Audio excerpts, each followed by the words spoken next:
From Screen Junkies Studios in the heart of Los Angeles, this is Screen Junkies Movie Fights. Now your host, Andy Signor.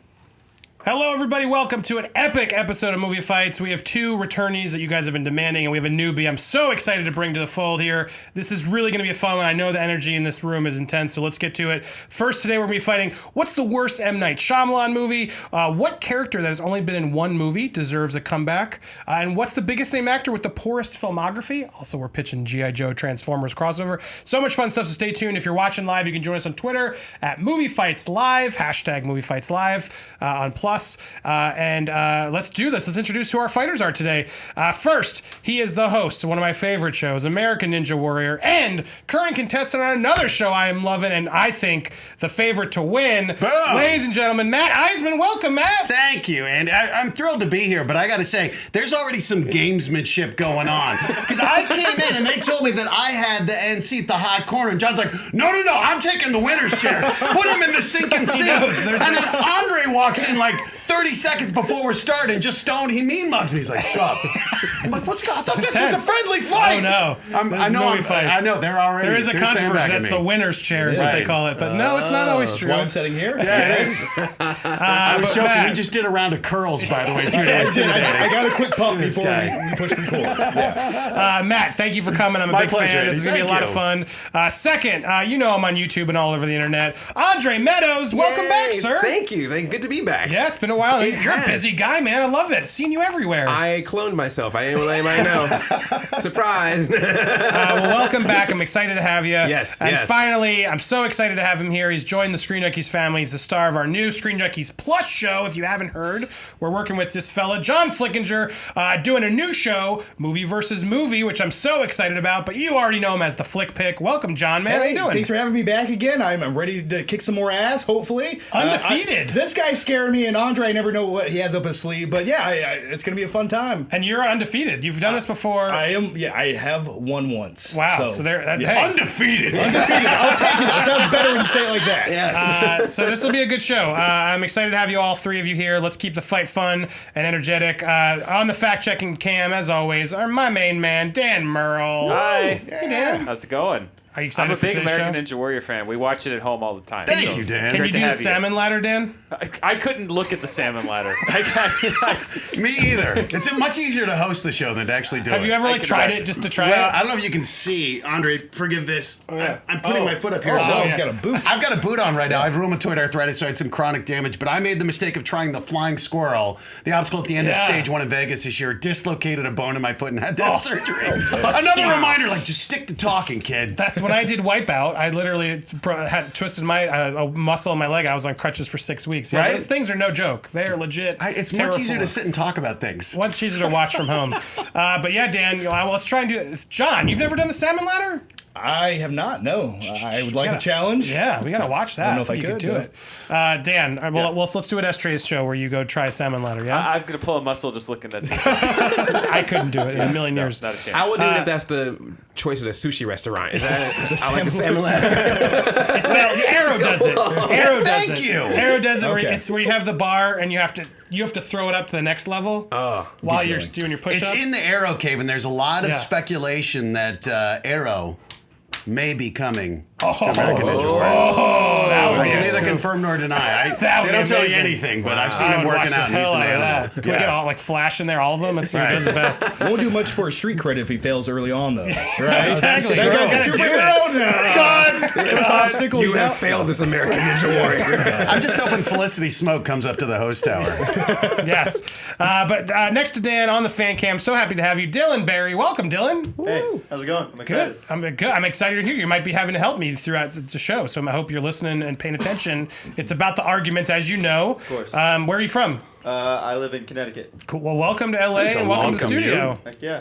I'm excited. Yeah, happy to have you, brother. All right, like I said, you'll be helping if I need it throughout the show. What I'm looking for, the scoring is based on facts, passion, creativity. Do not give up. You don't want to give up. Never give up. Never surrender. You want to get your arguments heard. You want to stand your point. That's how this show works. Let's get to it, shall we? Let's do it. Come on, let's get nuts. I want to fight you. Want to fight? Let him fight. Stop this fight, I'll shoot you. I could do this all day. Whew, all right. Round one. This one comes to us from Twitter. Everybody asks, how do I submit questions? Go on Twitter, hashtag at Screen Junkies, at me, at Andy Signor, and hashtag Movie Fights. You can submit questions all the time, but this one comes from Daniel Venus, DVenus on Twitter. He wants to know, in honor of Split, which I want to take a moment to actually talk about, please, guys, go see Split. I can't believe I'm saying go see an M Night Shyamalan movie, I'll be honest. But I was pleasantly surprised by this movie, and I implore you guys, give it a shot. Go check it out and see it this weekend. I don't want to I'm not trying to overhype, but it's one of those movies that has some parts to it that will probably get Manage spoiled. expectations is really what you're saying. But no, I'm just saying things will get spoiled if you don't go right away, I think, because this community is rough. And You mean it has a twist? I don't want to. No, I'm just saying I would implore you to see it, and I think regardless of whether it has a twist or not, it's a really surprisingly fun movie. Dan, don't you agree? It is. It's solid. It's his best work in many, many, many years. Yeah. So and we've been talking about it here at work a lot. So I just thought I want to make sure we're crapping on M Night Shyamalan with this topic, but I have to give him some props. And he finally, I left that movie going, all right. James McAvoy's fantastic. So anyway, I give it my seal of approval. Check it out this weekend if you're watching. But let's shit on him for a little bit. Shit on him now. Well, he's been shitting on us for years. It's only turnabout fair. So the question is, look, he's made some great films. I think he made a great one this weekend that you guys can check out. But we made this question before we saw the movie, and we assumed this would be terrible. But he has made some stinkers. The question is, what is the worst one? And Matt, we're coming to you first. What is the worst M. Night Shyamalan movie? Okay. Do you want me to go into why? We can hear. Why don't we hear all the choices, and then we'll come back to you to give us your opening. Andre, what are you picking? I picked The Last Airbender. Okay, and then John. I'm going to go with The Happening. I mean, you guys picked three terrible movies. Congratulations. All right, let's come back to you, Matt. Any opening statements or thoughts? Why is Village worse than the others? If we're looking at objectively which one is the worst, I think we can have a fair discussion. But there's a reason why you're so surprised that Split was any good. And it's because we felt so completely betrayed when we saw The Village. I thought it was the most pretentious preaching movie, and it was where he became a victim of his own filmmaking, trying to have not one, but two twists. And neither twist was a surprise. I thought you took two Oscar winners in Adrian Brody and William Hurt and made them completely forgettable. It was the reason M. Night Shyamalan is now thought of as such a terrible filmmaker, why he wasn't even branded on After Earth, and why with Split, they're talking McAvoy, not Shyamalan. All right, Andre? I think that there's a lot of movies that he's clearly done that is bad, but I think it's a bigger thing when not only do you make a bad movie, but you make a bad movie with someone else's property that could have been a good movie. Avatar is a very popular franchise, was a very popular series, and so people were looking forward to seeing that go to the big screen. So to put that in his hands and to basically destroy it in all forms, from casting to directing to how it all turned out, that's really bad, because this could have been something amazing. It could have been a good animated movie. It could have been a good live action movie with someone else's hands, but he completely destroyed any possibility, because there's never been any discussion, thought, or otherwise about ever trying with that franchise to get on the big screen. So he made a bad movie and also destroyed a franchise in the process. Yeah, and for those who don't know, Avatar, The Last Airbender, not James Cameron's Avatar. Yes. Which they couldn't call the movie Avatar because Avatar had come out, right? Right, and somehow right. James Cameron bought up Avatar It's before like Cameron Avatar knew. did. He was like, I'm going to take this name because I don't think you deserve it. John, go ahead. Let's get you in this fight. All right, well, those two first movies that you mentioned, those were actually movies. The Happening is not a real movie. Take an interest in science, guys. Come on. It's about Mark Wahlberg playing an overly enthusiastic science teacher. There's more. There are killer plans in this movie that make you want to commit suicide. And after watching the movie, I felt the same way. You buy into nothing in this film. It's shot almost like a comedy film. Everything from the script, the dialogue, the overacting, you can buy into nothing. There's nothing of substance or anything to hold on to when you watch this movie. It is nauseating, it is tiresome, and there's a reason that everyone considers this probably the worst M. Night Shyamalan movie, because it's not even a movie. It's not a bad movie, it's not even a movie. All right, what do you guys think? Fight it out. Well, here's the issue: is I think at the point when Airbender and The Happening came out, no one was going in expecting them to be great. Keep in mind, Sixth Sense was one of the most explosive movies. I think it launched him into the stratosphere, and then he followed it up with Unbreakable and Signs, which were credible movies. Going into The Village with the cast he had, the premise of going into he went into this thinking this was going to be his masterpiece. Again, 2 Oscar winners, setting a period piece, even though it wasn't a real period. And I felt like those movies were bad, but he'd already crashed the car. His career was done. So what it did to his career, the betrayal we felt as fans, you never trusted him as a filmmaker again, which is why I would say it really was the one that signaled the end of his career. What do you guys think of that? No, I think Airbender did that because as much as there were those twists and those concerns about The Village, there were still a lot of people who were like, but it was still shot well. It was still nice, and he could still come back. Everyone makes a mistake. Airbender was the clear example of you have a property, you've got source material, you've got a story easily to follow. All you got to do is make it look great, and you still mess that up.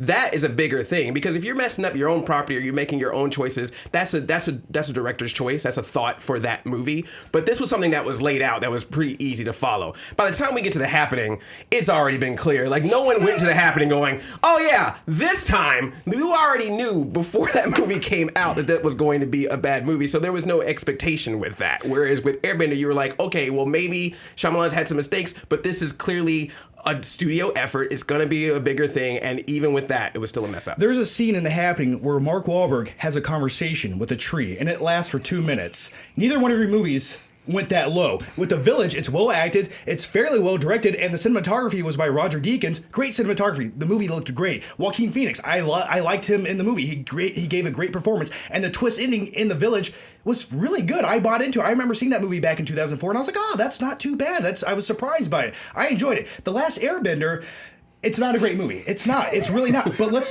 just go back a second. Let's pretend like it's not based on pre-established characters, and you just take it as a movie by itself.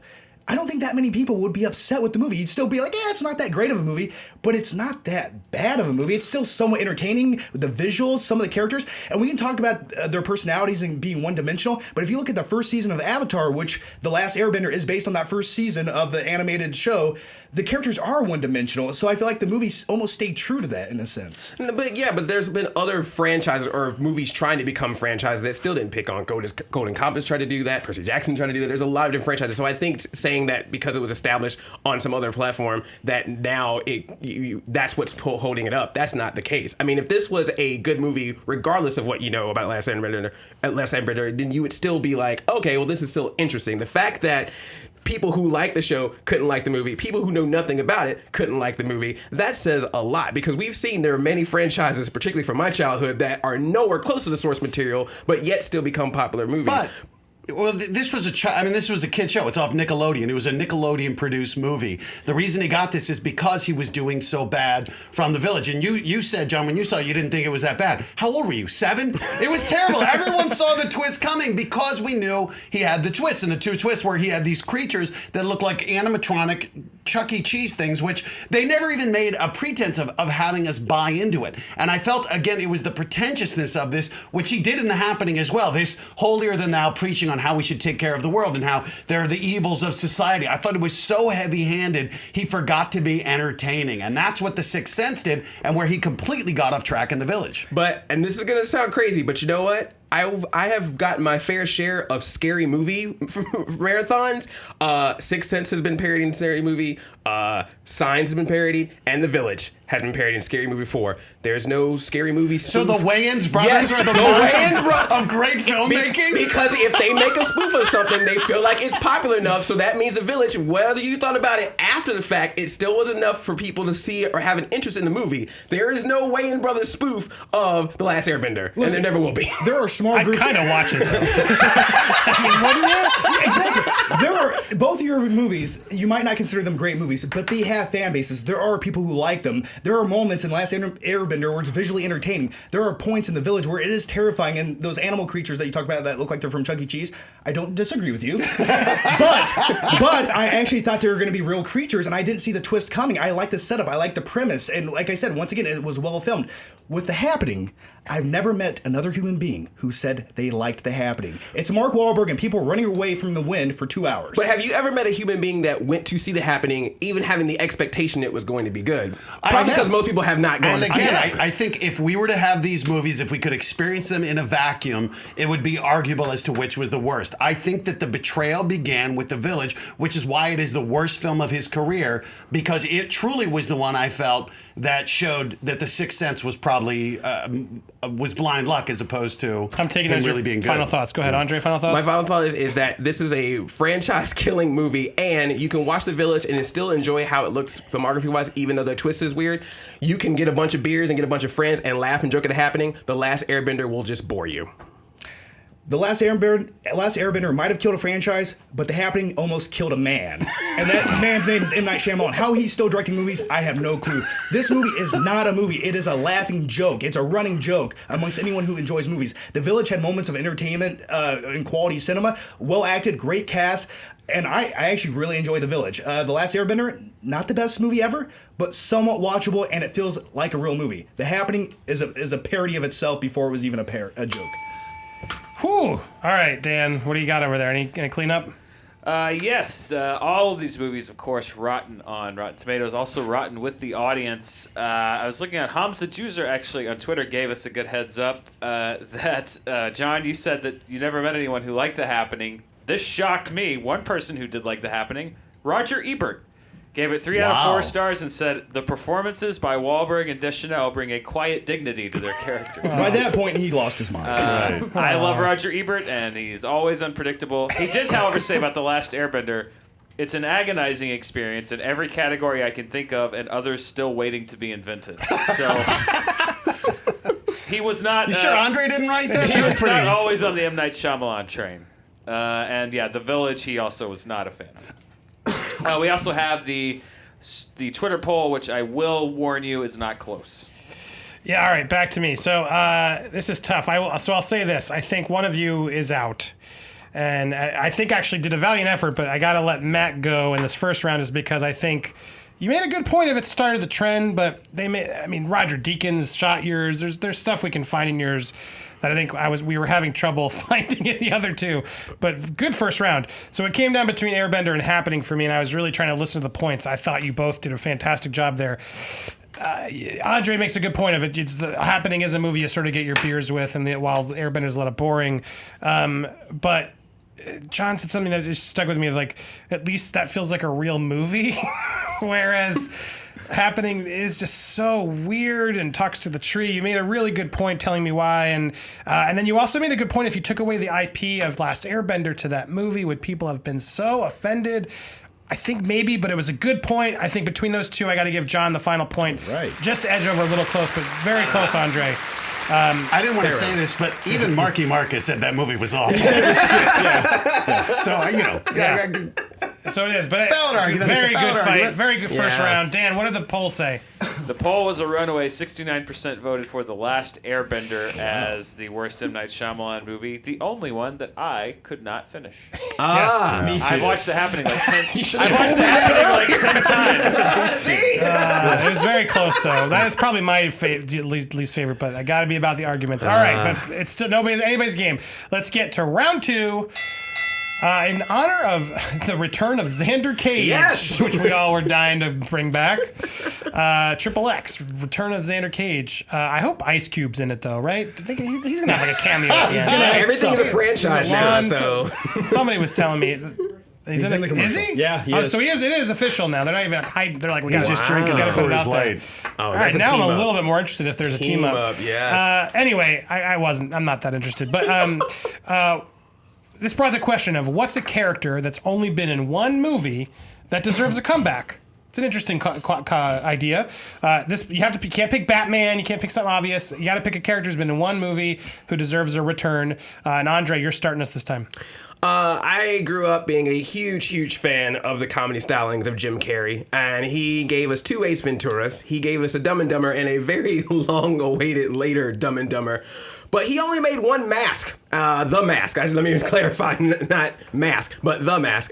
So I really enjoyed that movie. Not only was his performance in that was great, but also just all the technology they did at the time, and this was early on of how they were able to, once he became the Mask, all the things they were able to do with it. It was a very fun movie. It was definitely before the comic book movie crazy times of now, and yes, obviously the source material of the Mask is a lot different from or has variations from what the movie was, but it was a really solid performance. It was one of those big, not just good Jim Carrey movies, but also a big studio performing movie. And unfortunately, for whatever reason, we never got that sequel, and instead we got Son of the Mask, and that hurts. And so I feel I feel like a second official The Mask with Jim Carrey at the helm. If you then want to spin it off to something, if you want to make The Mask Awakens and move it to a new person, whatever. But I think seeing Jim Carrey as The Mask again would be a really cool, fun movie to do. Cool idea, John. What's your pick? I'm going to go with Ferris Bueller, played by Matthew Broderick. This is a time when John Hughes was making great films in the 1980s, and Ferris Bueller was such a likable, charismatic guy you could relate to. He had the ultimate sick day. He went on an adventure, he used his computer, had a mannequin, had clammy hands, it had everything. The sidekick Cameron. So let's catch up with him in modern day. He has a 9 to 5. I think we could all relate to him. And it's a character that has such a cult following. Everyone wants to see what this guy's up to now. Is he still living life on the edge? Or is he stuck in a cubicle somewhere? Does he have a wife and kids? I'm not quite sure, but maybe he pulls off the ultimate sick day. I'd love to go on another adventure with Ferris Bueller and maybe go to a Cubs game. Matt, what are you picking? I will say, initially, I rejected the premise of this question when they made another Triple X and they didn't bring Xander Cage back. When even they knew he was such an awful character that it really was the name of this. But I went with Stanley Goodspeed. Now, a lot of people aren't even going to know that was Nicolas Cage in The Rock. And to me, The Rock was such an unexpectedly wonderful Michael Bay action flick. And I loved him as kind of the fish out of water, chemical weapons expert forced into action. And I kind of cheated it because I thought he and Sean Connery were such a good duo as an action combo where they give the rare Michael Bay movie a character with heart. And I think nobody does action like Michael Bay, but I thought it took Nicolas Cage to really bring a likability to a character for a Michael Bay movie. All right, so we want to see him back. Great. Guys, which one here doesn't excite you guys? So I would base this on, if you were to actually try to make this movie today, what would you want to see? Ferris Bueller is a great character, and that was a great movie, and Matthew Broderick was great at that time. And if you want to do a sequel in the 80s, that would have been great. But post-Godzilla, post-Inspector Gadget, I do not want to see Matthew Broderick bring that character back, because now that movie has gotten to such a cult status level to even try to do any kind of sequel to it, even as an adult, would not only hurt itself, but could even hurt the original. As for you really want to make another movie directed by Michael Bay, yes, starring Nicolas Cage? Oh my God! No, that is a recipe for disaster. Again, at that time when Michael Bay was a little contained and when Nick Cage was a little contained, maybe that could have worked. But to have the two of them now try to produce something, it would be the most ridiculous film. It would not be good. It would lose all respect to the original movie. So those are no's all around. It's hard, I think, because it's the difference between the character and the actor, and I think we're probably conflating them. I think Ferris Bueller is the one that may stand alone, but Ferris Bueller is so uniquely 80s, and I think to either reboot it as Ferris, it's kind of the sad sack older guy where now his kids are in their 20s and either he's irresponsible. I feel like he was a unique time, and you're right, Matthew Broderick I don't think would be the character for it anymore. The Mask I think was just Jim Carrey being fantastic, which we saw in Ace Ventura. I think it was more compelling. I don't necessarily think that the premise behind The Mask or the character itself was necessarily that great. I mean, it really was The Mask, hence Jamie Kennedy stepping into it. Well, see, I disagree, because the thing about The Mask is it could have been the kind of movie that you would watch and you would just be waiting and waiting for him to put on the mask. But what was great about Jim Carrey in that movie was that he also made a great Stanley Ipkiss, and you actually enjoyed that character. And he was a little bit of a sad sack too, but there was a character to him. He could have been somebody where another actor would have just played that very, very bland and just waited until being The Mask to go all out. Jim Carrey found that nice balance of figuring out a way to be Stanley Ipkiss, leaning a little bit more to his acting side that we've tried to see him do in some dramas, and then also lean to his wacky zany side by being The Mask. And I think that is definitely something that he still to this day could do. Well, it's like you said, we did get a sequel to The Mask, Son of Mask, one of the worst movies ever made. But it had no Jim Carrey in it. It had no Jim Carrey, but if Jim Carrey was in Son of Mask, would it have saved the movie? And I don't think so. Yes, and as for Jim Carrey's shtick in the 1990s, it was funny. That was funny in 1994. But now, is it going to be funny? And when it comes to sequels with Jim Carrey being a comedic role, look at Dumb and Dumber 2.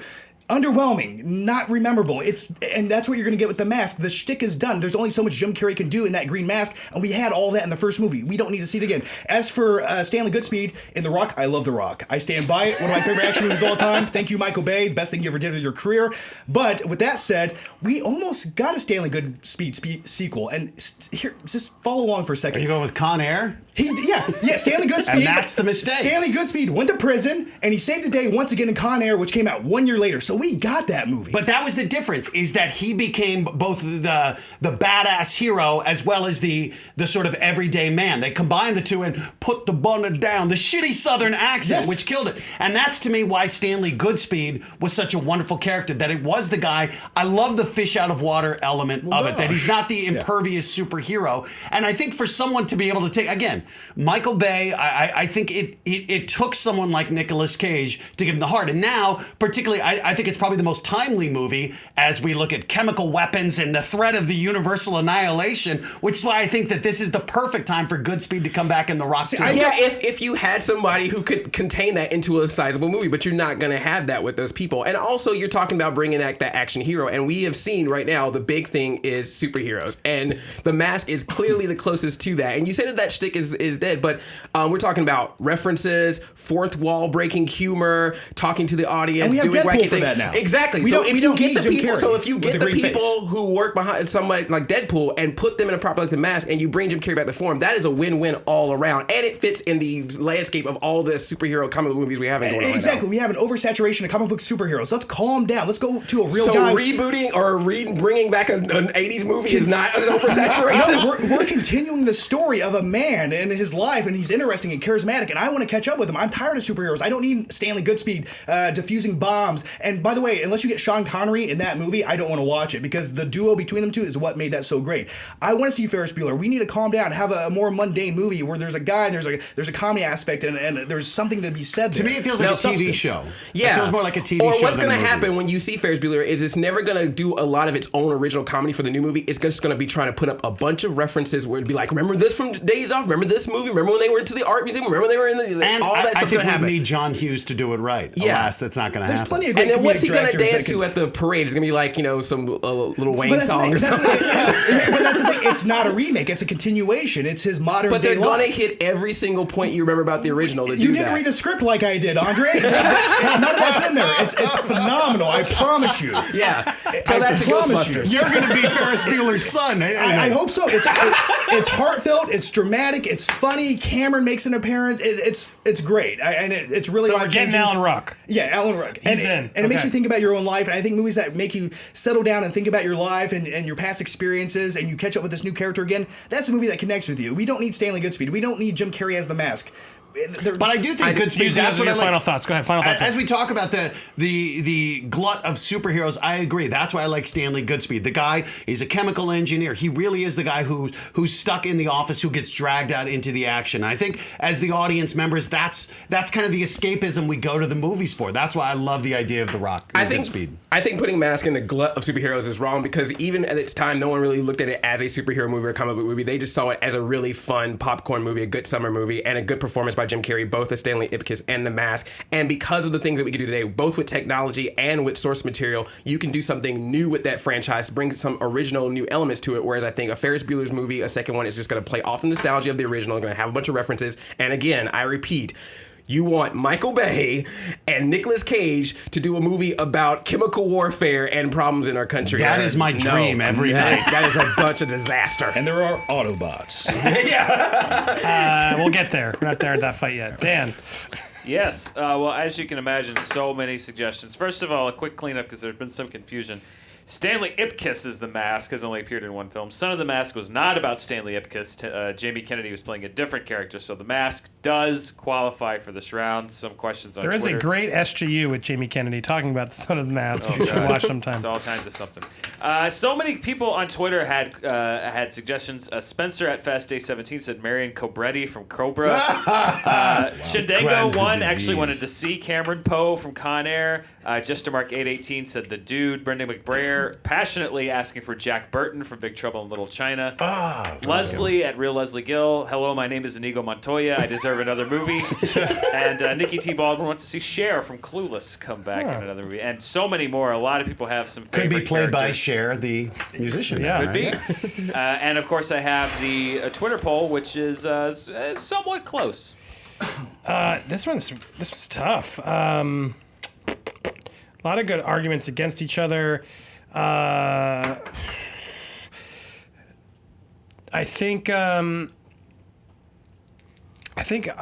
got to go with Andre on this point. I think you did a really good job at knocking the other two out with stronger arguments than I heard the other person knock the other two as well as you did. You gave me why Ferris Bueller's going to get stuck on the nostalgia, and you did really point out how sort of they're both uncontained right now, Michael Bay and Nicolas Cage. And there is actually a part of me that is curious for that, but it's a good point. They're pretty both far gone right now. And I thought, while I don't really think I want to see Mask 2, you did sell me a little bit. There's with the technology and stuff and the fourth wall breaking. You did a really good job explaining why. And you're right. He was a good Stanley Ipkiss. That was a good chance where he was able to play both coins. Sides of the coin. So kudos to Andre. Andre gets that point. Very close, though.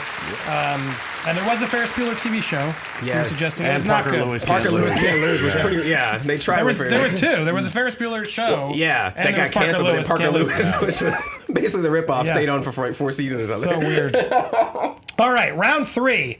This one comes from James White on Twitter, and his question is: well, this was news that they're apparently going to do a White Man Can't Jump remake. Of course, talking about remakes. Yeah. So we want to know what 2 actors should star in the White Man Can't Jump remake, and this time we're starting with you, John. First, who are you picking? I'm going to go with Michael B. Jordan and Joseph Gordon-Levitt. It's White Men Can't Jump, not man, right? Yeah. White Sorry, man. it was Yeah. typoed all over. It is a generalized statement. Sure. Yeah. Go ahead. Sorry. Go ahead. Yeah, I'm gonna go with Michael B. Jordan, Joseph Gordon-Levitt.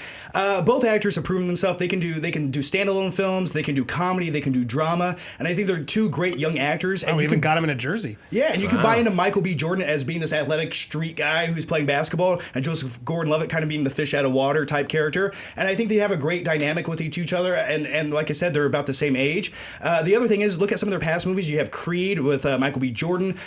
He was in Chronicle, and you have Joseph Gordon-Levitt, who was in 500 Days of Summer, 50-50. Don John with the comedy acting. I think it'd be a great chemistry between the 2 actors. I'd buy into it. I think they're the only 2 actors that would really help elevate White Men Can't Jump. It's sad that we got to that point in cinema, but we're there.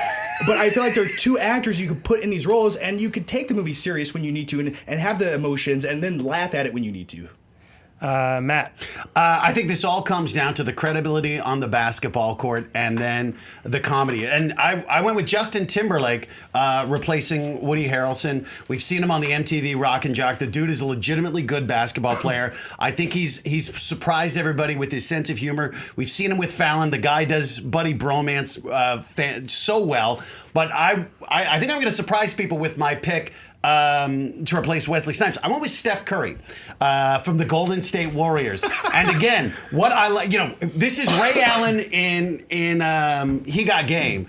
I love the idea of having somebody who can play this. I don't want special effects. I don't want cheated shots. That drives me nuts as a former athlete. When you see people, the Tim Robbins as a Major League Baseball player in Bull Durham, it drove me nuts every time he threw, and it looked like it was the first time he picked up a baseball.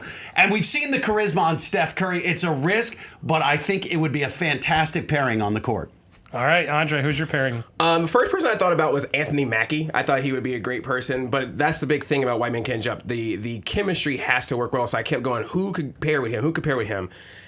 And then I just looked no further than a movie where he's already paired with somebody where they already have a good chemistry and work together, and that's Chris Evans. So I'm going with Chris Evans and Anthony Mackie as White Men Can Jump. They're both athletic. They're both very skilled. And what I think would be really nice is you like it sometimes when there are characters or movies where they have different actors and you see them get out of their franchise for a little bit and do something fun. And I think this is the perfect fun movie. They both have comedic chemistry. They both are able to work together as well as being interesting characters on their own or interesting actors on their own. So I think this could be a nice departure film for them, and yet still the audience that likes those actors from their movies would appreciate this, and it would bring a strong movie as well. If this was Captain America 4, I would say that's a great pairing. Falcon, Captain America, sure. But Chris Shooting Evans... basketball. Yeah, but as far as Anthony Mackie goes, as far as star power, I like him. He's very likable. But can he carry a movie? I'm not quite sure. And just as far as Chris Evans playing street ball, he looks like he'd play water polo or tennis. I just would not buy into that's that. That's the whole premise. I mean, that was the same thing. I mean, the whole idea is like, oh, this white guy, he can't play basketball, and then boom. The problem is it has to be a surprise. And Evans is I mean, he looks like Flickinger, right? He looks like an athlete. Nobody's going to be surprised if he comes out onto the court and starts playing well. But he just said that he looks very.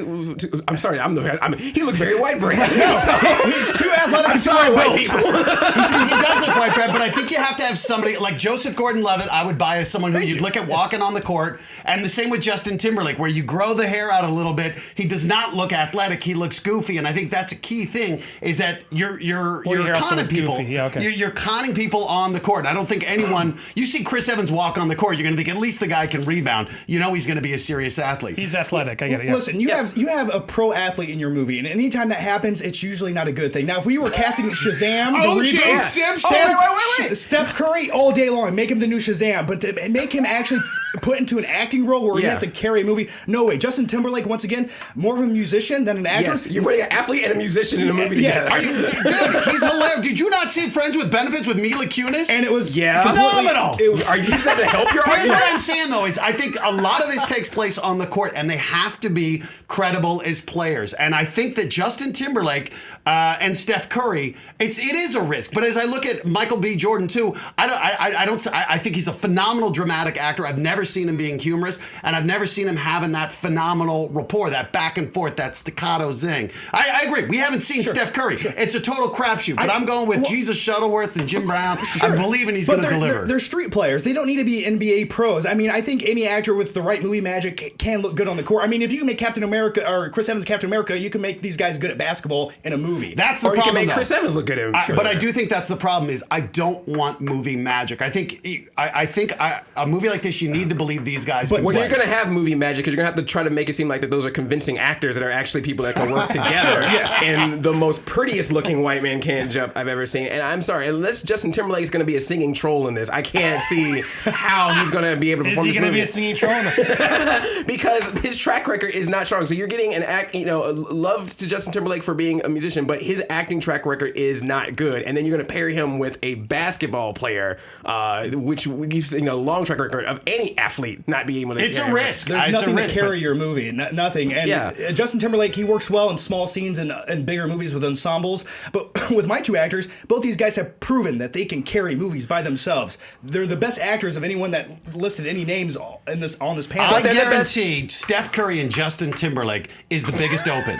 They're the biggest name power. Look at this. Who's going to see Michael B. Jordan has never been a star. He's been in fantastic movies. But when Michael B. Jordan puts a movie out, and he was in Fantastic Four as well. Right. But I'm not saying people are going, I want to see the next Michael B. Jordan or Joseph Gordon-Levitt. I think they're both great actors, but I don't think they're going to open the movie the way that Steph Curry and JT are. And they also have not been two people we've seen work together. And they have completely different paths of how they work, so we don't know how they're going to be with chemistry. The key to this movie, the key to White Men Can't Jump, the thing that made it work was Woody Harrelson and Wesley Snipes and Rosie Perez. Their chemistry was really, really great. So you want to bring two people in who already have a rapport, who know how to be able to work together, and to bring that chemistry on the screen. But So you actually can let them don't you work think together. that's a stigma, though, that we're going to see them as the superheroes now? Like, No, because it's not like Bing. Well, that's the reason why they should do it. Because if they keep doing the Marvel movies, people are going to just always see them as Captain America and Falcon. Here's an opportunity. I'm for going them to feel like do they just something left the different with a different MCU movie. and came out to play hoops. It sounds like you're stuck on that athleticism part of it, but Michael B. Jordan was in an athletic movie called Creed. He was a boxer. You bought into him. He's not a professional boxer, but when he was boxing in that ring in Creed, I was like, oh my God, that guy looks legit. And I think he can play basketball in a movie and be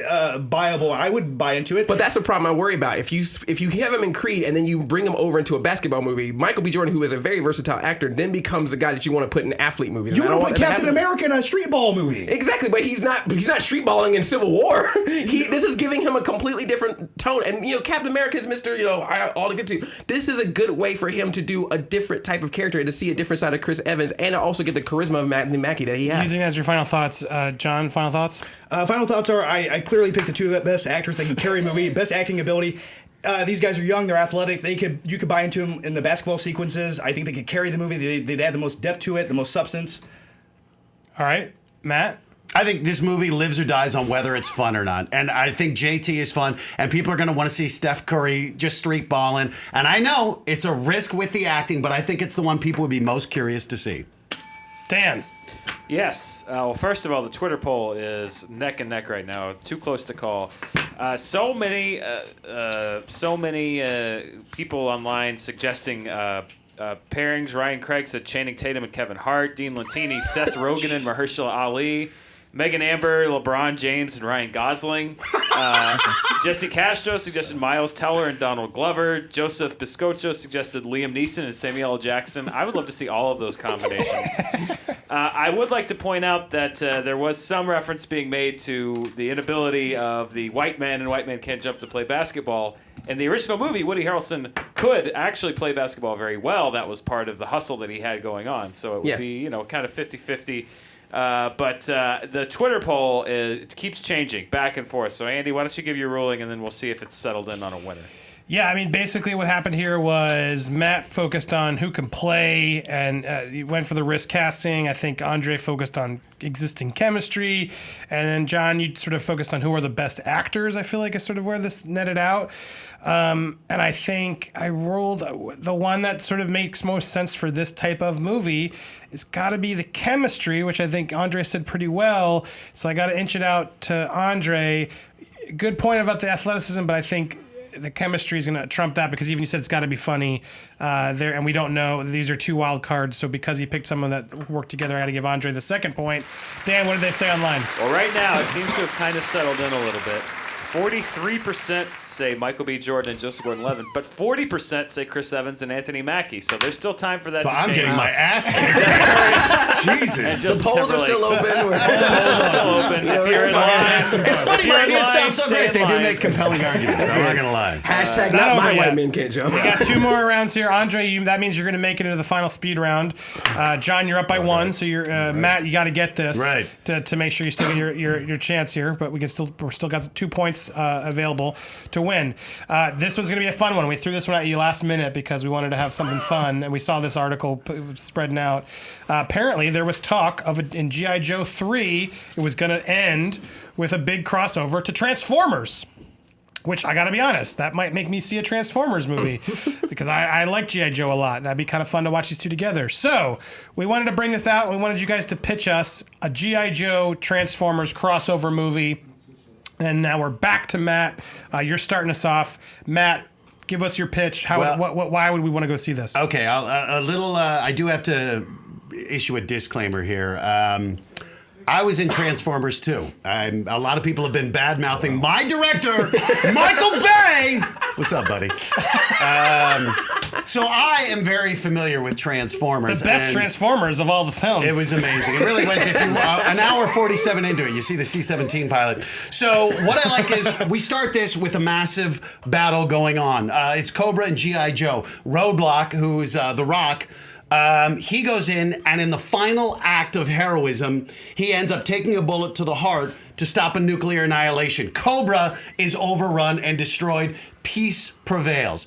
Now, we then see... This is the opening. This is the opening. We start with the massive battle. We start with the big action set piece.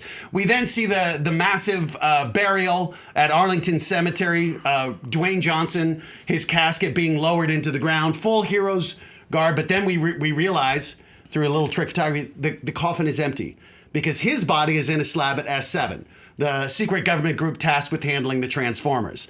The dead body is there, and we see the scientists then pulling out Megatron's Allspark, essentially the Transformer's heart, and placing it into the bullet wound to resurrect Dwayne Johnson. Now he goes back. He's playing Roadblock. He's Roadblock. Coincidentally, the name of a Decepticon. So Dwayne Johnson now comes back to life. Peace is prevailing. They're taking him around as he's reacclimating with his G.I. Joe group. And they go to show them the final battle zone, the war zone where he was killed. The Cobra machinery is still there. As he lays his hands on one of the Cobra jets, we see a glint in his eye and realize we've now given birth to the first human Transformer hybrid. He is now a Decepticon. The Cobra machinery is transformed. He wipes out his escort group. And now the Decepticobras are born. We have now the hybridization of the Transformers and the Cobra G.I. Joe world. Dwayne Johnson has now become the leader of the Decepticons. We must now summon the Autobots to wage war once again on behalf of the humans as Cobra and G.I. Joe and the Autobots fight to save the human race. And this is called No Machine Left Behind. Whoa, all right. Wow. All right. Go ahead, Andre. So you just said pitch a G.I. Joe Transformers crossover movie, so this might be a little bit of a different direction, but you know what? The Transformers movies, say what you will about them, they have made a lot of money. They Great are acting, too. There was this one pilot in Transformers 2 I really loved. G.I. Joe is a franchise I actually do not have problems with it. I think it's an enjoyable movie, but it's always been respectable. It's never been a huge hit. It had a complete cast change in the second round. So I think if you're going to cross over Transformers and G.I. Joe, you don't do it with this. What you do is you make an animated movie. You make this a very special event type of film where Transformers and G.I. Joe are put together. And what you didn't instead do, instead of trying to make all of this merge in this current franchise, you make this very special event for people who grew up with both of these franchises. People who grew up with Transformers and G.I. Joe are going to respect the crossover much more than an audience who knows a lot about Transformers and may have seen G.I. Joe once or twice.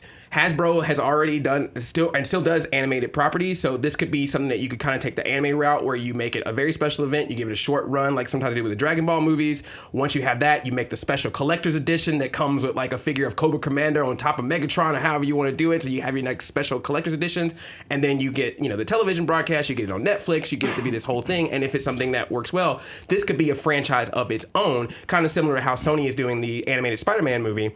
This could be its own thing that could exist and be something that is actually true to the people who are fans of this movie who have been disappointed by what the franchise has given them on the big screen. All right, John? Okay, I'm going to preface with this. I think Transformers and G.I. Joe have turned into complete garbage, and I'm here to save the franchise with this pitch. All right. This is essentially a soft reboot, and this will save both franchises. I mean, talk about hyping this. Okay. Calm down, everyone. Essentially, here's what happens. All the Decepticons have been taken in. They're in a big maximum security prison. They are in ketosis state. They were put in there by the G.I. Joes. So in essence, the Autobots were no longer needed on Earth to defend it. They take off. We are left with a handful of Autobots. Only 5 this time. Rather than have this big bloated movie, we have 5 Autobots. Much like the original animated films. That's what we want. We want a smaller group of Autobots. And then one day, Cobra Commander, who has a godlike complex, decides to break into the prison and hack the Decepticons, using them for his own control, his own power. And who saves the day? Well, this is the reason it's a soft reboot, not a reboot. I wanted to keep The Rock around, who was the best thing about the G.I. Joe movies, and he is the main human character of the film, and he's there to save the day with the 5 remaining Autobots left on planet Earth, and you have this all-out battle with the Autobots, the Decepticons, and G.I. Joe's The Rock right in the middle. It's called All Hail, which All Hail Megatron, essentially, but now All Hail Cobra is essentially where the title comes from. So yeah, that's my pitch. All right, guys.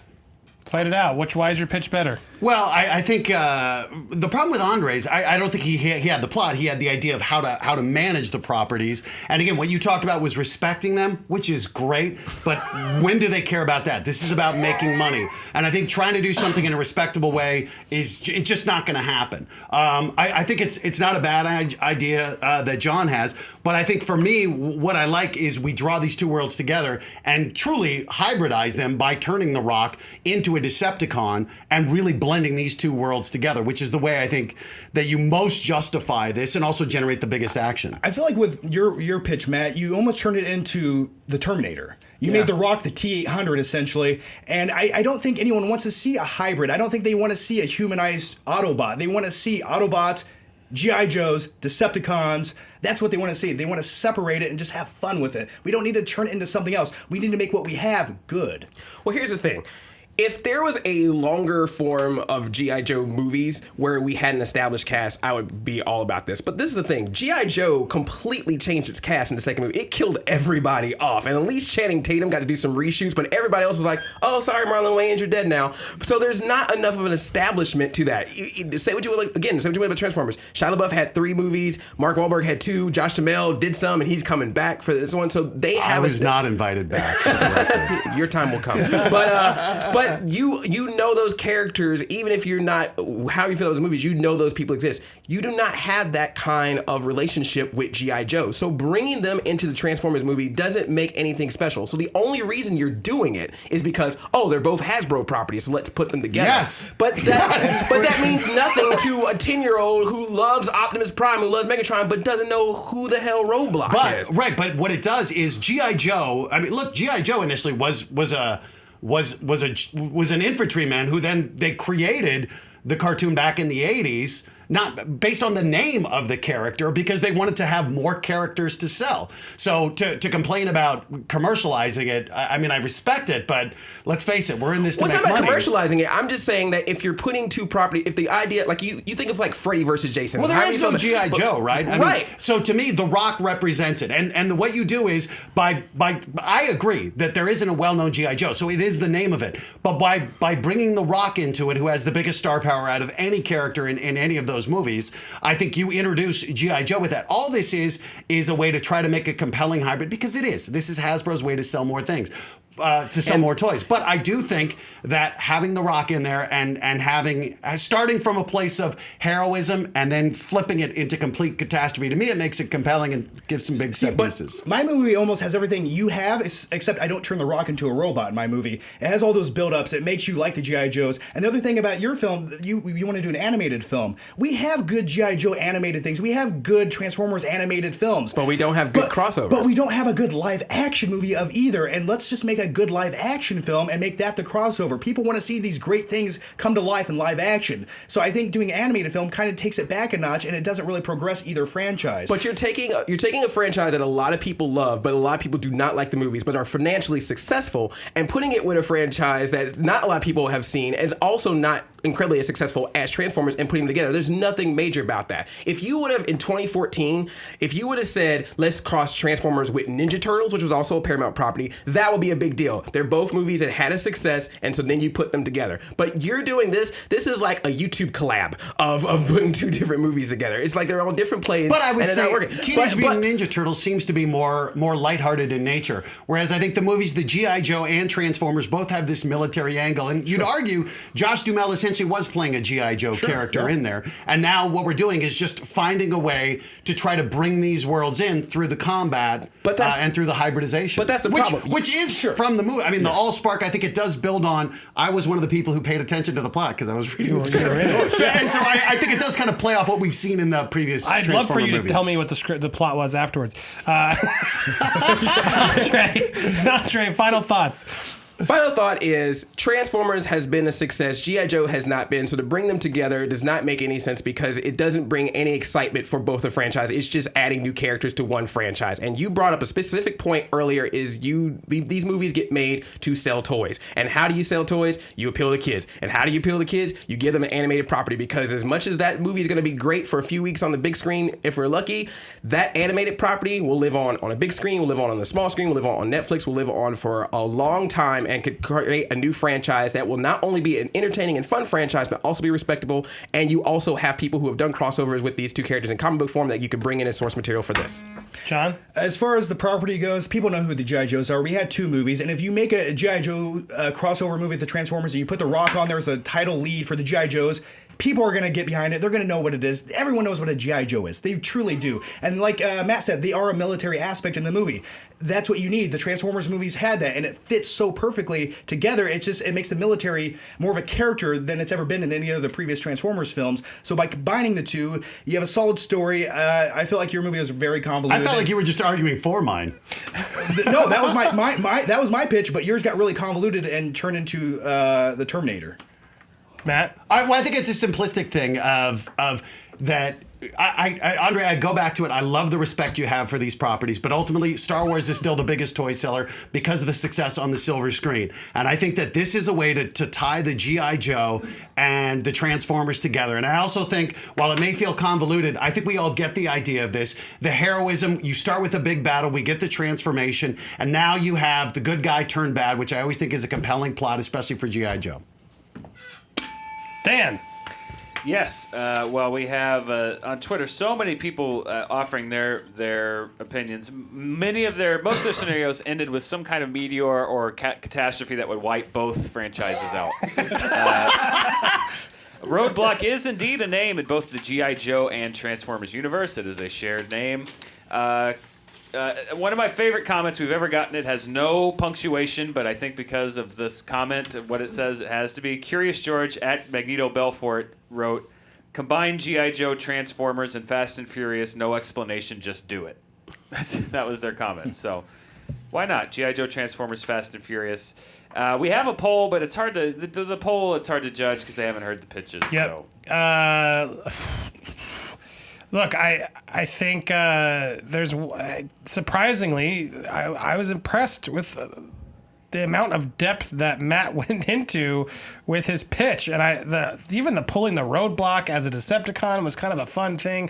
You said it was Terminator-esque, but your argument ultimately went over when you said there is no respect left in this franchise. It is to make money.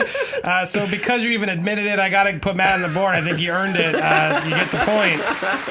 Matt, you're still in this. I turned into a Decepticon too, just in case you're watching Michael Bay. Which they did do. Wasn't it in 2? When the girl turned into a robot. Yes, they already had the She was. She was already done. Yeah.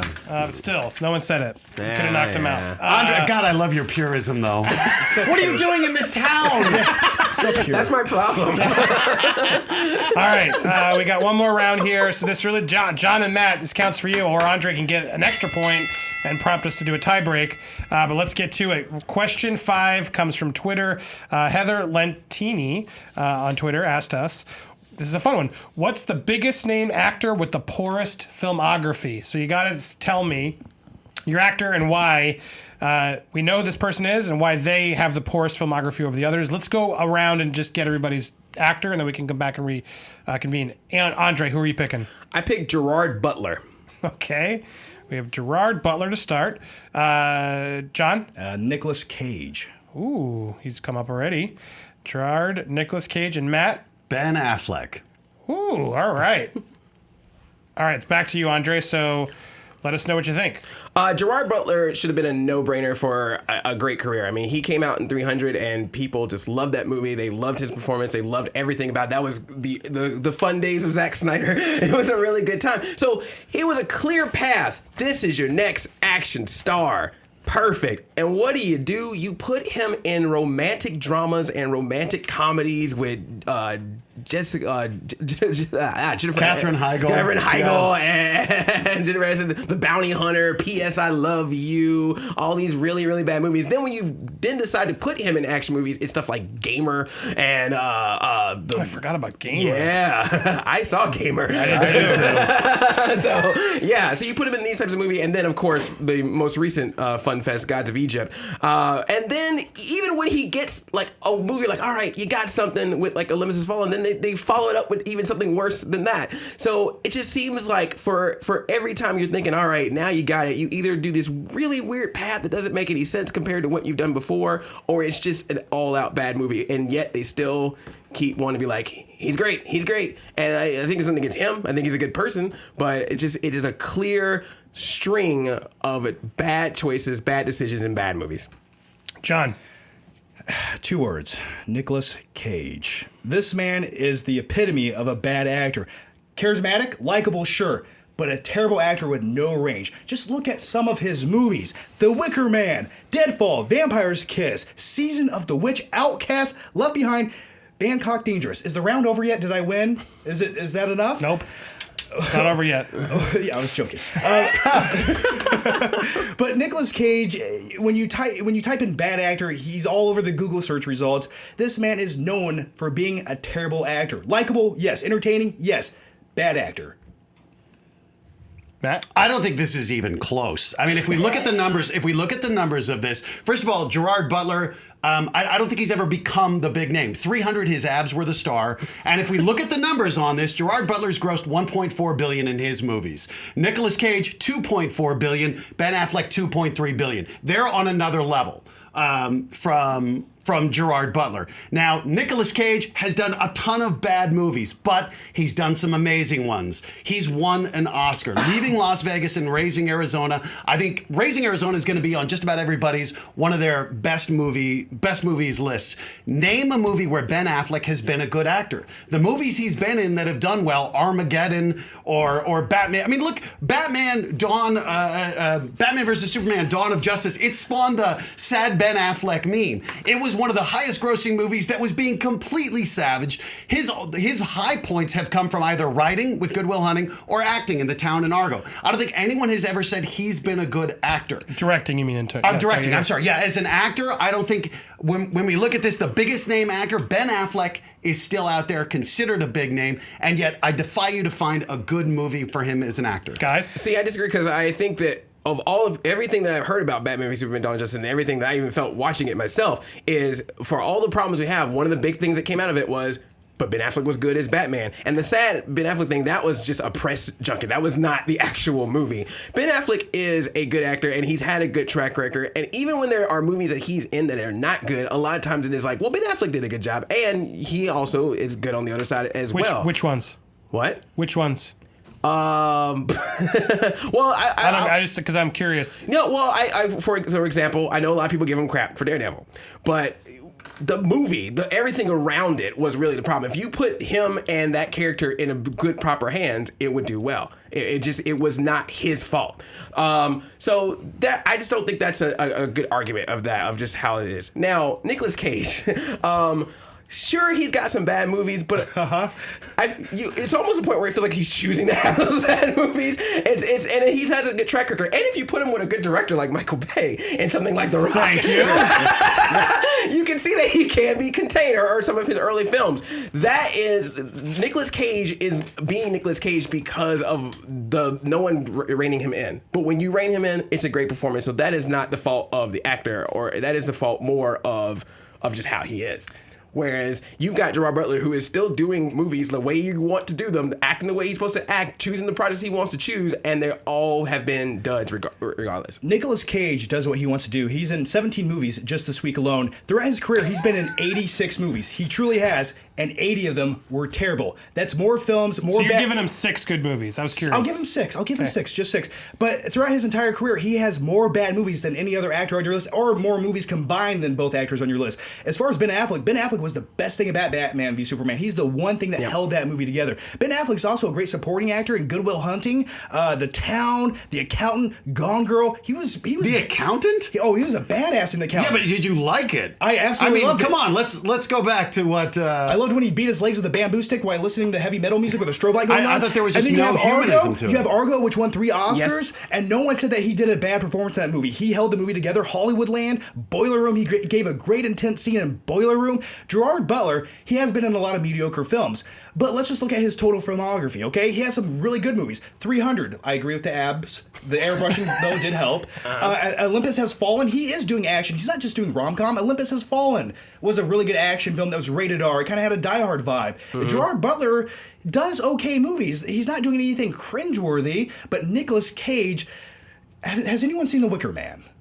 Yeah, I agree. But look, Nicolas Cage was pretty open about it. The guy had financial troubles. He named his kid after Superman. The guy has chosen to do bad movies to pay things off. But he still has many much better, higher performances than Ben Affleck does. Yes. I mean, let's go. Geely. That was one of the most mocked movies of all time. Can I try something different here?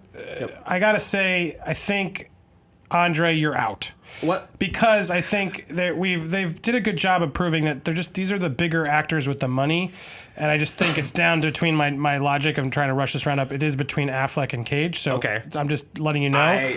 You can disagree. You're already in the finals. You're in. I would just say this, but Go ahead. You can your choice. All I'm going to say is, both of you just gave the arguments that while you both have bad movies, you still have a lot of great movies from each of your actors, but you have only named 2 good Gerard Butler movies, and one is still even questionable. So And it's not about so much always the oh, he did a bunch of bad movies, but this person has no longevity of good movies, and yet is someone who is still considered an A-list actor. No, I think it's the question is what's the biggest name actor with the poorest filmography, and I think they got you there a little bit. Right. So but very valiant effort, and Gerard Butler is terrible in a lot of these movies. So you're right. Fair enough. But so in order to do this, I wanted to play a knockdown game here. I'm just going to try this out because you need to throw.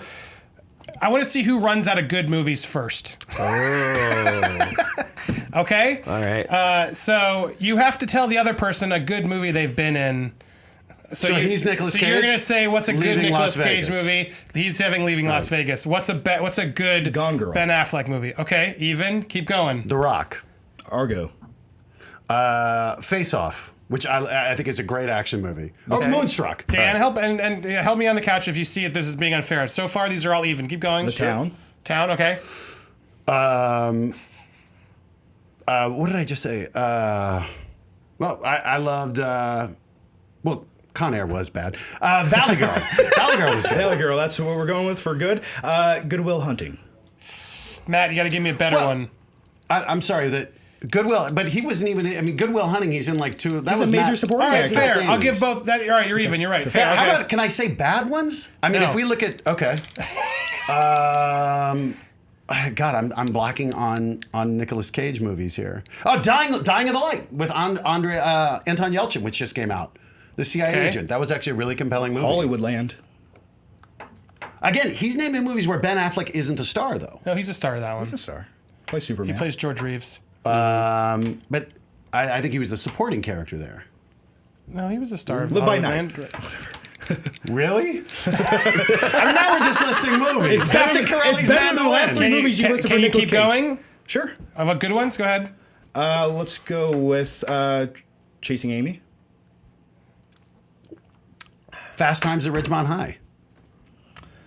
And I'll give you Well, Raising I mean, Arizona. You didn't say earlier. Raising which Arizona, counts. okay.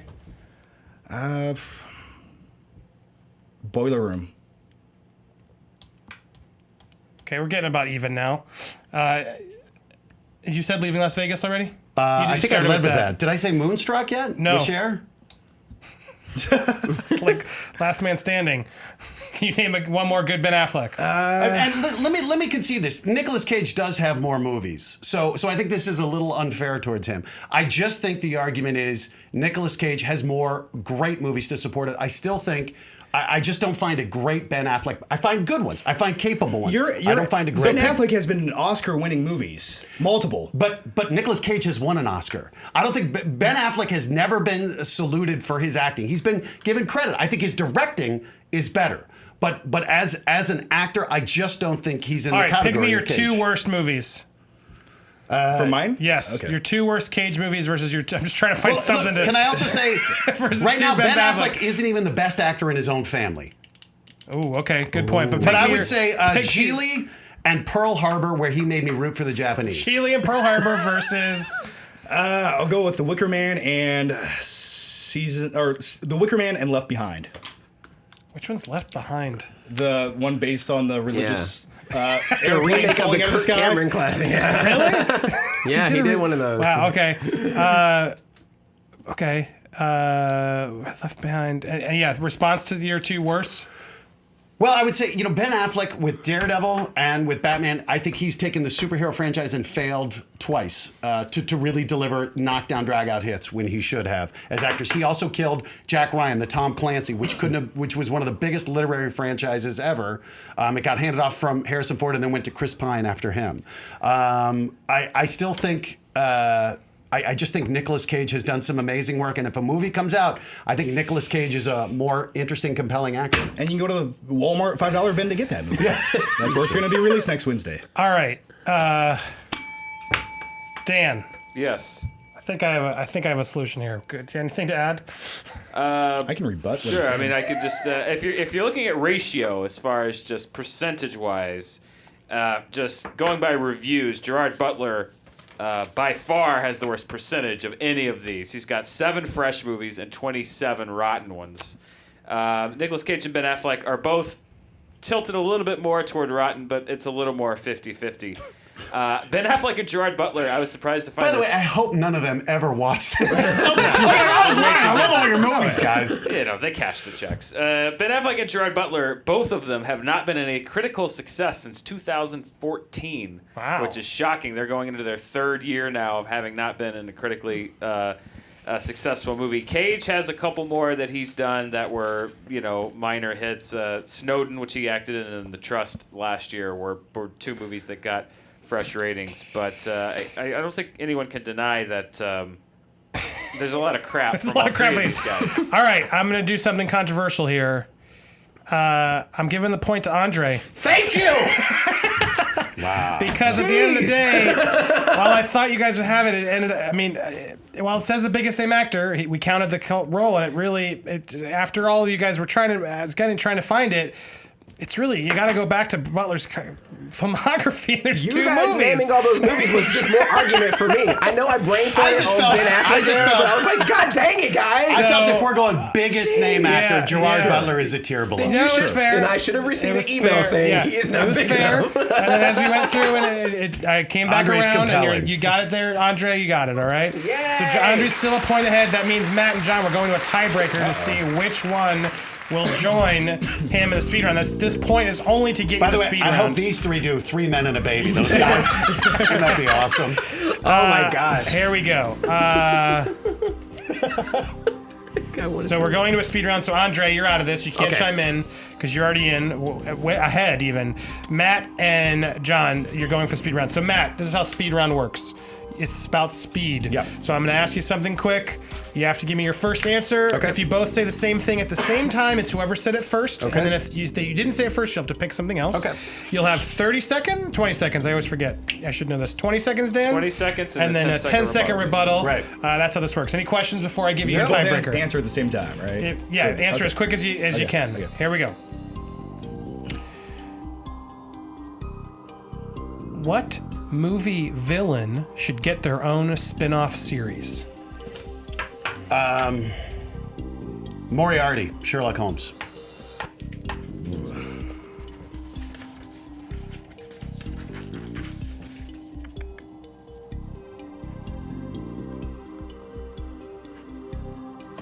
It's very hard. Loki. Loki. Okay, and you're picking Moriarty from which Sherlock Holmes movie? Game of Shadows. Okay, got it from Robert De Niro. Okay, Game of Shadows. Great. Okay, you're up first, Matt. Since you spoke first, time will start when you begin speaking. Robert Downey Jr. is one of the most charismatic actors of all time, and with Moriarty, you found someone who was his equal. When they were playing chess, verbally, I thought it was one of the most riveting scenes of dialogue ever. Moriarty could carry a movie on his own without a doubt. Is that? You'll hear a ding when your time's up. Loki's compelling, but I think he doesn't exist without Thor. Okay, got a little bit extra in there. John? Loki is the most charismatic Marvel villain to date. He's one of the best things about the Marvel films. He carries most of them. Without him, there would be no charisma. Like you said, he is very charismatic. Thank you. Moriarty, he was in a drab movie. I don't remember anything that he did. I don't think a lot of people would remember any scene that he was in. I don't think he could carry a series by himself. Loki, on the other hand, there's more action, there's adventure, there's storylines, there's more cameos from other characters that you could interject. You'll have 10 seconds when you begin speaking. I think Thor is barely a franchise on his own. I think Loki can't exist without the Marvel villains. I think Moriarty as a villain is completely compelling. Sherlock Holmes, one of the greatest literary... 10 seconds final, John? With your villain, there's not much you can do with him. He already went up against Sherlock Holmes. What else is he going to do? Loki, there's a screen presence. There's something more he can do, and he is better than Thor. He can carry a TV series by himself. He doesn't even need Thor. Whoo, coming to you on the couch, Dylan and Dan, to help me decide this one based on those arguments. That's actually very difficult. I think they both got in some really good points. I'm tempted to sway a little bit towards Matt's argument of I don't know how a Loki would work without the rest of the supporting cast. That's the one that stuck with me, so I'm going to go with Matt, but it's very close. Dylan? Yeah, I would actually say John. He did mention the cameos and said that it could work, and he was the best part of the Thor movies. Best film. Yeah, it was very close. Kudos to both of you because I thought you brought it. I think and it might be our fault for not explaining it. I wish you had just spoken a little bit more during your initial to give me, because John just gave me a little bit more out the gate, and so just for that alone was the only. Based on, I agree with what they said. Slight edge to John, so I give that. You point just like to John. Taylor Swift. I do like Taylor Swift. She broke up with him. I don't like her. No, I still like Taylor Swift. Well fought, gentlemen. But Well wow, fought. Matt, round of applause for Thank Matt. Bravo, you did fantastic. Can on I your stick first around one. and watch this show Oh, you're now? gonna help me pick the winner. good. So man. stick around. You're now. I'm sweating, by the way. Yeah, Me too. I'm dripping with moist. I am about to sweat because I am. It's very hot in here. By the way, Moriarty, have you guys turn seen The the air on Crown? in here. How good he is as King George? I watching his gotta name. watch it. It's fantastic. Tom Hiddleston. No. Oh, Moriarty, the guy from Game of Thrones. Jared Harris. Who you Jared probably Harris, also yes. know from Oh, Mad God, Men he's great. and In The Lane Crown, yeah. Price. He's great in everything. All right, so Andre, you are ahead with 3. John, you have 1, so you got to catch up. right. It's totally happened. Okay. We're gonna have speed run now, and I will now turn to you to help and turn the tide and All right, help guys. decide based on their arguments who's gonna win Got here. it. Ready? Here we go. scored Round at 1. 3-1 currently. I haven't scored at 3 to 1, yeah. currently. So Andre, Andre's 3 up by 2 points. Yes, over 3 to 1, John, yeah. So But speed round can change anything. Totally changes anything. 3 to 1 going in. Here we go. Number 1. Here's the question. What movie squad would do the best against the Power Rangers? Suicide Squad. The Avengers.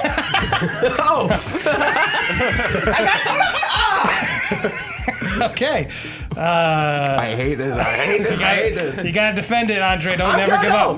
No. Here we go. All right, here we go. 20 seconds to begin speaking. I love the Power Rangers. They're great, but they are cheesy. They're goofy. They're ridiculous. They're out of control. They're absolutely a very cheesy type of movie. So what do? You give them a cheesy type of villain. They're already doing a Power Rangers Justice League crossover in the comics right now. So therefore, having the Suicide Squad being a little bit more cartoony type, going up against the Power Rangers, that would maybe boost both of their franchises up a little bit, give them a little bit of respectability. There you go.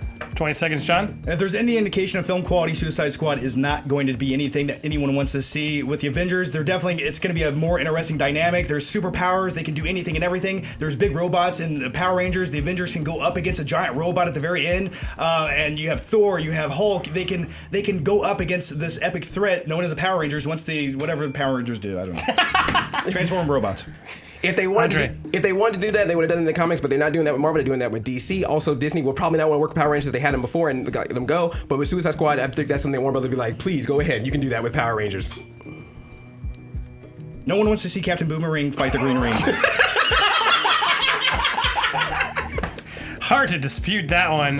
Matt, based on those arguments, where would you lean? Andre I thought or John? the most compelling argument was Andre's reaction when he heard John's answer. I give it to John. Dylan, Dan? John. All right, John's up. Is there any advantage to answering first? There can be. You might spit out something You might get the better answer. Yeah, I heard this. you might say it's the better answer. I went villains because you were like Power Rangers. I didn't think like, oh, you can do another Speed hero round team. is just this really broad. I love it. You never know what you're gonna spit out. And I had the right answer too. Yeah, don't worry, you're still ahead there, Andre. right, John, though, good job. Now you're closer. Here we go. Number 2. Best Mel Brooks movie. Blazing Saddles? Young Frankenstein. Ooh, all right, 2 good ones. yes. So Blazing Saddles from John is what I heard first. That means you're going to go first. Time begins when you begin speaking. Blazing Saddles is a great comedy. It lived on through the decades. People still remember it as a classic. You had a great chemistry between Richard Pryor and Willy Wonka in the film. I can't remember his name currently, but it was a great chemistry. I loved it. I laughed at it. People still remember it to this day. My parents always told me about it, and I still find the movie funny 30-something odd years after it came out. Okay, Andre?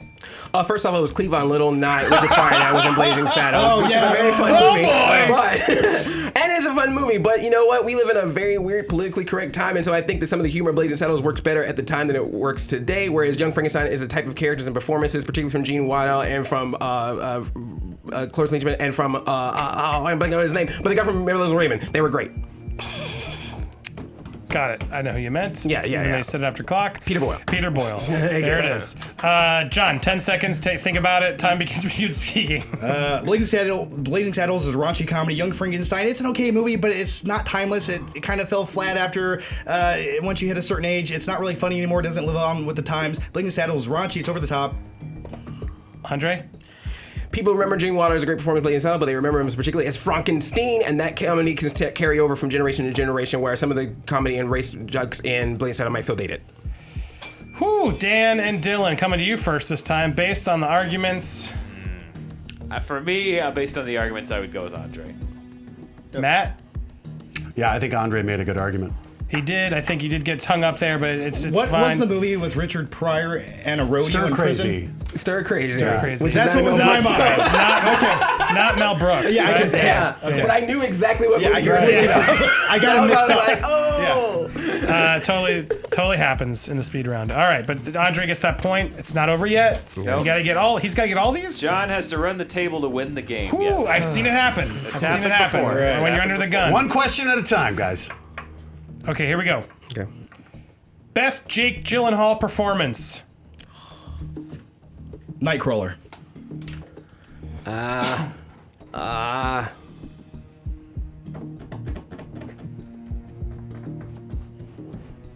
Bubble Boy.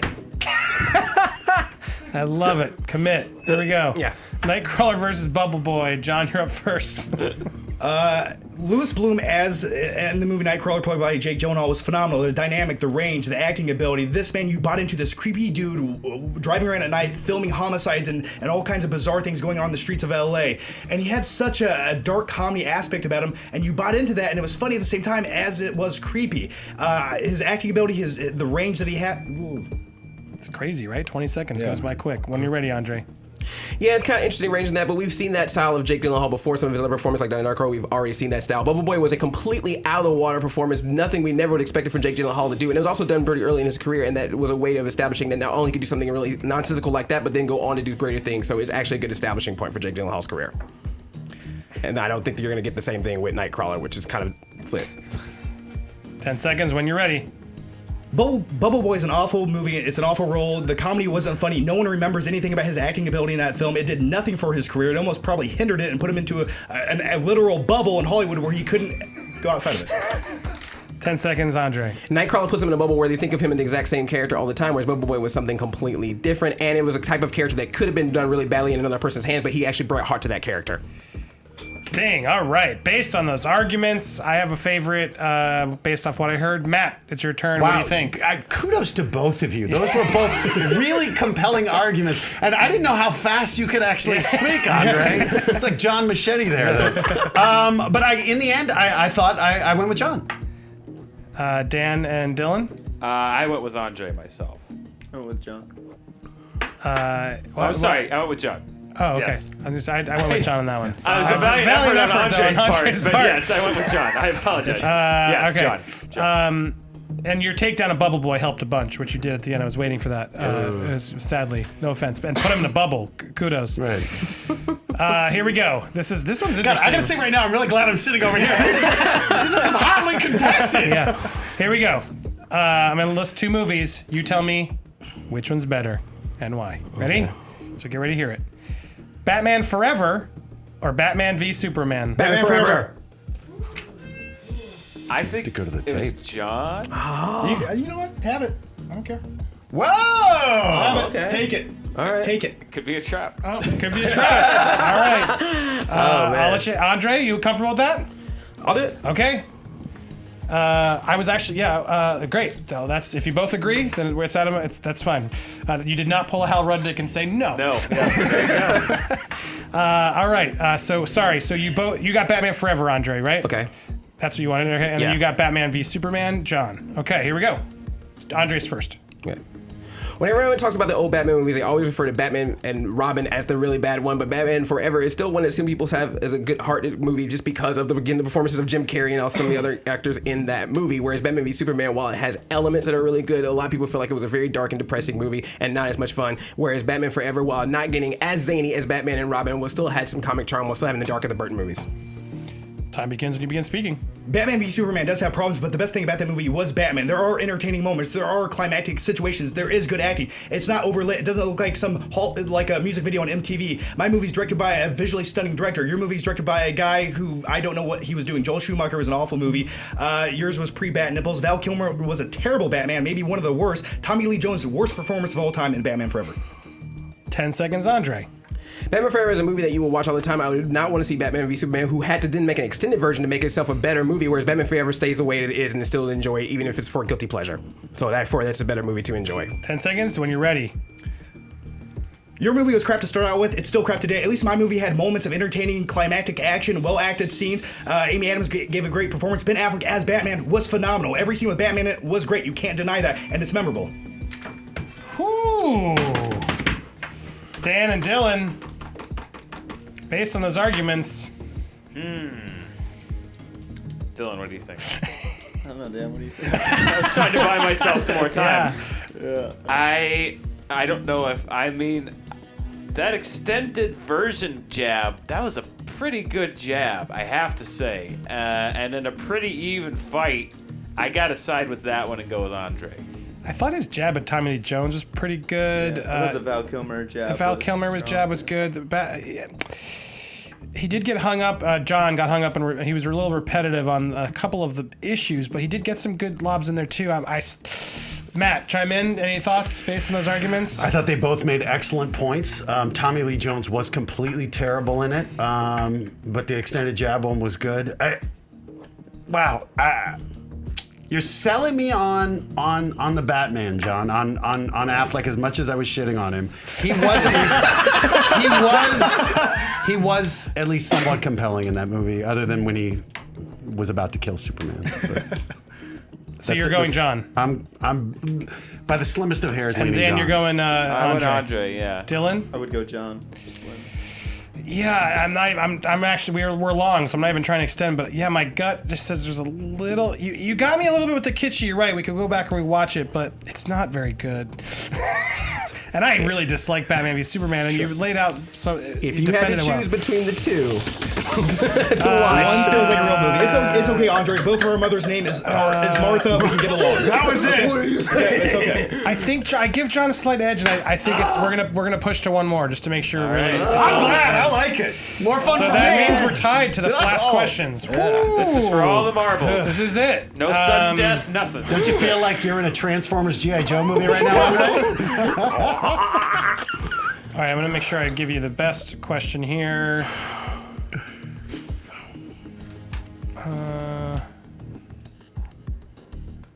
Okay.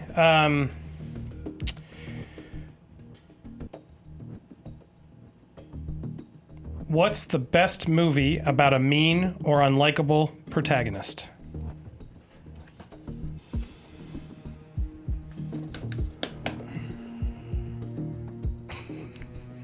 I wanted to give you a broad one. Really hard. Yeah. Is it too hard? Some of the other ones are really specific. But if you get it, I think Sure, that we could have be a great tiebreakers that one. are broader next time. The other ones are this or that, and I didn't want to end on this or that. I can't.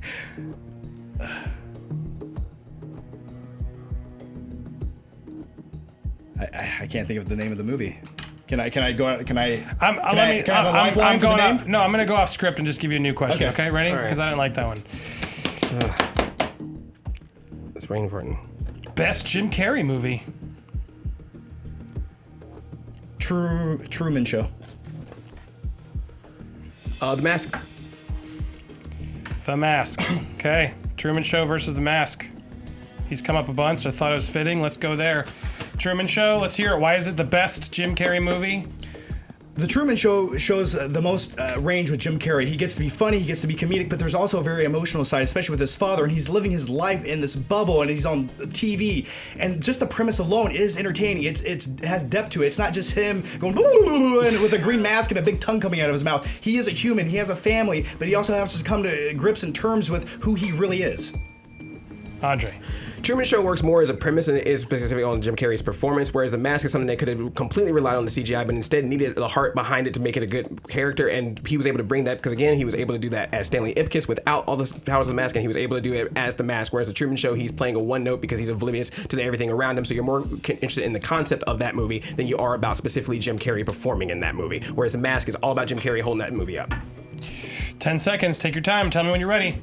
The Truman Show is nothing but Jim Carrey. Everything is about Jim Carrey. It's about his life and coming to terms with everything. There's depth, there's substance. It's not a live-action cartoon like The Mask. It's an actual movie. 10 seconds. Take your time, Andre. It is a movie, but it is a movie where the premise is more than the character. It takes us a whole surrounding around him to make that movie strong, whereas Jim Carrey had to be a good character in order for the rest of the movie to work. So the leniency on his character versus the leniency of the movie as a whole. Oh, man. All right, that's how you do it. Matt, based on those arguments, what do you think? Can you repeat the question again? No, seriously. This is. It comes down to this. What was the question? Best Jim Carrey movie. Best Okay, Jim Carrey so movie. that's what it was. I think I thought Andre made the best argument for the best Jim Carrey performance, being The Mask. But I give it to John because it was the best Jim Carrey movie. Dan and Dylan. Yeah, it's hard. If someone was like, I want to watch a Jim Carrey movie, I would probably tell him to watch The Mask. But I think John made the stronger argument. Dan, you love semantics. I Let's do not love get lost semantics, but I gotta go with the letter of the law with the question. Best Jim Carrey movie. I think John made the argument for the best movie. I do have to agree. Just barely, Andre. I gotta give it to John. Wow. What a match! Get me on the ropes. But man, that was fun to watch. I'm sure Andre's pissed at me, but man, you brought it today. That was good. That was was a good. good Good fight. semantics. Yeah. The semantics. Just Hey, at least you're not the guy leaving. At least you're not the guy leaving with 1 point. Yeah, everybody loves Andre. Andre's leaving with a lot. But John, wow, by the skin of your teeth, you came back. You kept it strong. You got the point. Congratulations. I got to thank you guys for bringing this. What an amazing show. Matt Eisman. This is so much fun, but I gotta say, it is stressful I'm as tired. hell. I'm tired. I'm Yeah, it's sweating up tough. here, and these guys know their movies, and you make such compelling arguments. It was a blast to be here. It's fun. We love having you guys. Matt, what do you? Celebrity Apprentice happening Celebrity now Apprentice, on Monday Mondays. nights. Yeah, check it out. I'm rooting Check it for out. you, man. Thank you. Get some money for your charity. What's your charity? Arthritis Foundation and having rheumatoid arthritis. It's personal. Great. That's the acting skills that didn't get me invited back in Transformers. Oh, come on, Michael Bay. I'll go see it if you put him back. Andre Meadows, thanks for. What do you got? Anything else you want to plug? Kingdom Comes? Anything else? Yeah. Just my YouTube channel, Black Nerd Comedy, and you can watch Kingdom Geek on. Kingdom Geek, that's right. Yeah, Kingdom Geek with me and Katie Wilson. You can listen to it on iTunes or SoundCloud, or watch it on full screen. Awesome. Thanks, man. And John Flickinger, the Flick Pick on YouTube. Yeah. You guys can find me on YouTube at The Flick Pick. Check it out. And also on Screen Junkies Plus coming soon. That's right. February 4th, I think. that's correct, We're launching Movie versus Movie on Plus. Shouldn't you know that? I should. There's a lot of stuff we should do. But it's excited to do. It's a very fun show where it's like picking a Netflix. You're like, it's when you pick movies on Netflix and it takes an hour to pick. We thrust options on the contestants. John has to help them whittle it down. Good. It's a lot of fun. You guys should come try it. I will be on there as long as it's an all Jim Carrey. Fair enough. We'll have to do it. We'll do that. Yeah, and that's it. So Dan Merle on the couch. Yes, so much fun. Great match, great comeback, 3 great competitors, a lot of good times. And Dylan, thanks for being here. Next week, if you like fans, you're going to want to tune in next week because it's the Fan Fights Championship. What? Live here Thursday. We have our 2 fighters that have come in and fought previously on Screen Junkies Plus exclusive movie fights that were really intense. But we've brought fans in to come do this that have been earned. We flew them out. Those 2 winners are going to go up against a 3rd mystery contestant, and they're going to go at it. I'm telling you guys, this is going to be a good one. We made sure these fighters were ready for air and knew what they were doing, so get excited. Next Thursday live on 4 on Plus. You'll be able to watch that, or Saturday mornings on YouTube. But that's everything we got. Thank you so much. You can follow me on Twitter, Instagram, Andy Signor, and we will see you next week. Thank you so much. Have After the Fight live next if you're on Plus, or you can watch it later. Have a great weekend. Thanks, everybody. Every podcast we put on YouTube comes with this kick-ass graphic listing all the topics your favorite Screen Junkies podcasters are talking about. If you click the topics, you can skip around and choose your own podcast battle royale. Go ahead, try them all. If you haven't already, subscribe to Screen Junkies on YouTube to join us for future fights. Or if you prefer to listen on iTunes, click the logo to download an audio version.